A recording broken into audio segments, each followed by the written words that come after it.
মাহমুদ আহমেদিনেজাদ, যে মানুষটা সারা জীবন বলে এসেছেন ইসরায়েলকে মানচিত্র থেকে মুছে দিতে হবে, সেই মানুষটাকেই নাকি ইরানের ক্ষমতায় বসাতে চেয়েছিল ইসরায়েল আর আমেরিকা। নিউ ইয়র্ক টাইমসের ফাঁস করা এমন রিপোর্টে রীতিমতো গোটা বিশ্ব। ইসরায়েল আমেরিকার এত বড় গোপন পরিকল্পনা, আর সেটা ব্যর্থ হলো এমন নাটকীয়ভাবে যে গোটা যুদ্ধের হিসেব নিকেশই পাল্টে যাচ্ছে তাতে। 28 ফেব্রুয়ারি 2026 ইসরায়েলি বিমান বাহিনীর প্রথম আঘাতেই কেঁপে উঠল তেহরান। সেদিনের সবচেয়ে বড় খবর, সর্বোচ্চ নেতা আয়াতুল্লাহ আলী খামেনি নিহত, সঙ্গে 40 জনেরও বেশি ইরানি কর্মকর্তা। কিন্তু সেই একই রাতে ইসরায়েলি বিমান আঘাত হানল তেহরানের পূর্বে নারমাক নামক এক আবাসিক এলাকায়। লক্ষ্য কোনো পরমাণু স্থাপনা না, কোনো সামরিক ঘাঁটিও না। লক্ষ্য ছিলেন ইরানের সাবেক প্রেসিডেন্ট মাহমুদ আহমেদিনেজাদের বাড়ি, কিন্তু তাকে মারতে না, উল্টো বাঁচাতে। নিউ ইয়র্ক টাইমসকে মার্কিন কর্মকর্তারা জানিয়েছেন, সেই হামলার লক্ষ্য ছিল বাড়ির প্রবেশমুখে থাকা রেভলিউশনারি গার্ডের সদস্যদের উড়িয়ে দেওয়া, যাতে আহমেদিনেজাদ গৃহবন্দিত্ব থেকে মুক্ত হতে পারেন। স্যাটেলাইট ছবিতে দেখা গেছে বাড়িটা তেমন ক্ষতিগ্রস্ত হয়নি, কিন্তু রাস্তার মুখের গার্ড পোস্ট পুরোপুরি ধ্বংস। কিন্তু কেন আহমেদিনেজাদ? এই প্রশ্নটাই এখন গোটা বিশ্বকে হতবাক করছে। যে মানুষ প্রেসিডেন্ট থাকাকালীন 2005 থেকে 2013 পর্যন্ত বারবার বলেছেন ইসরায়েলকে মানচিত্র থেকে মুছে ফেলতে হবে, হলোকাস্ট অস্বীকার করেছেন, ইরানের পারমাণবিক কর্মসূচির সবচেয়ে বড় সমর্থক ছিলেন, তাকে ইসরায়েল আমেরিকা ইরানের নতুন নেতা বানাতে চাইল কেন?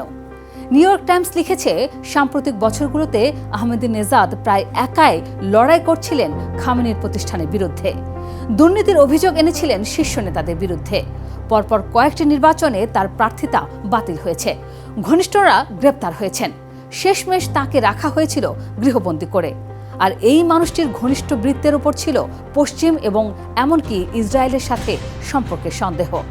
তার সাবেক চিফ অব স্টাফকে 2018 সালে বিচারের মুখোমুখি করা হয়েছিল ইসরায়েল ও ব্রিটিশ গোয়েন্দাদের সাথে সম্পর্কের অভিযোগে। পরিকল্পনাটা পুরো স্পষ্ট হয় আরও একটু পেছনে গেলে। 2019 সালে আহমেদিনেজাদ প্রকাশ্যে ট্রাম্পের প্রশংসা করেছিলেন, বলেছিলেন ট্রাম্প একজন কর্মবীর মানুষ, ব্যবসায়ী, তাই লাভ ক্ষতির হিসাব করতে পারেন। আহ্বান জানিয়েছিলেন ইরান আমেরিকা সম্পর্ক স্বাভাবিক করার। অন্যদিকে ট্রাম্পের মাথায় ছিল ভেনেজুয়েলার মডেল। মাদুরোকে ধরে নেওয়ার পর তার ভাইস প্রেসিডেন্ট দেলসি রদ্রিগেজ ক্ষমতায় বসেছেন এবং হোয়াইট হাউসের সাথে কাজ করছেন। ইরানেও একই মডেল, ভেতর থেকেই একজন যিনি পরিস্থিতি সামলাবেন। কিন্তু পরিকল্পনাটা ভেস্তে গেল হাস্যকরভাবে। হামলায় আহমেদিনেজাদ গৃহবন্দিত্ব থেকে মুক্ত হলেন ঠিকই, কিন্তু আহতও হলেন। আর প্রাণে বাঁচার পর মনের ভিতর যা হলো সেটাই সব বদলে দিল। নিউ ইয়র্ক টাইমসকে তার এক ঘনিষ্ঠ জানিয়েছেন, আহমেদিনেজাদ নিজে বুঝেছিলেন যে হামলাটা ছিল তাকে উদ্ধারের চেষ্টা, কিন্তু মৃত্যুর এত কাছে যাওয়ার পর তিনি পরিকল্পনা থেকে সরে গেলেন, সহযোগিতা বন্ধ করে দিলেন। সেই থেকে তাকে আর প্রকাশ্যে দেখা যায়নি। কোথায় আছেন, কী অবস্থায় আছেন, সেটা এখনও অজানা। পুরো গল্পটাকে আটলান্টিক ম্যাগাজিন মার্চে একটি প্রতিবেদনে বলেছিল জেল ব্রেক অপারেশন, আর এখন নিউ ইয়র্ক টাইমস সেই পুরো কাহিনী খুলে বলল। এবার আসা যাক আরেক বাস্তবতায়। আহমেদিনেজাদ মুসলিম বিশ্বে অতি পরিচিত নাম, পশ্চিমা বিশ্বেও। তিনি বারবার ইরানের পক্ষে অটল থেকেছেন, ইরানকে পারমাণবিক শক্তিধর বানাতে করেছেন তুমুল চেষ্টা। খামেনির পরে ক্ষমতায় কে আসতে পারেন সেই আলাপে তার নামও ঘুরছিল, কিন্তু হিসাবটা বোঝা দরকার। খামেনিকে হটিয়ে শেষমেশ যদি আহমেদিনেজাদই ইরানের মসনদে বসেন, তাহলে পশ্চিমের বিশেষ লাভ নেই, কারণ তিনি খামেনিপন্থী না হলেও মতাদর্শে ততটাই কঠোর।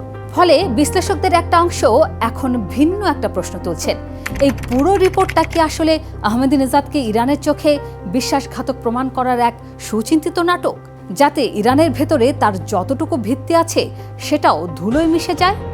সন্দেহটা উড়িয়ে দেওয়ার উপায় নেই। মধ্যপ্রাচ্যের রাজনীতিতে যুদ্ধের চেয়ে গল্পের ক্ষমতাটাই বেশি হয়ে দাঁড়ায় অধিকাংশ সময়।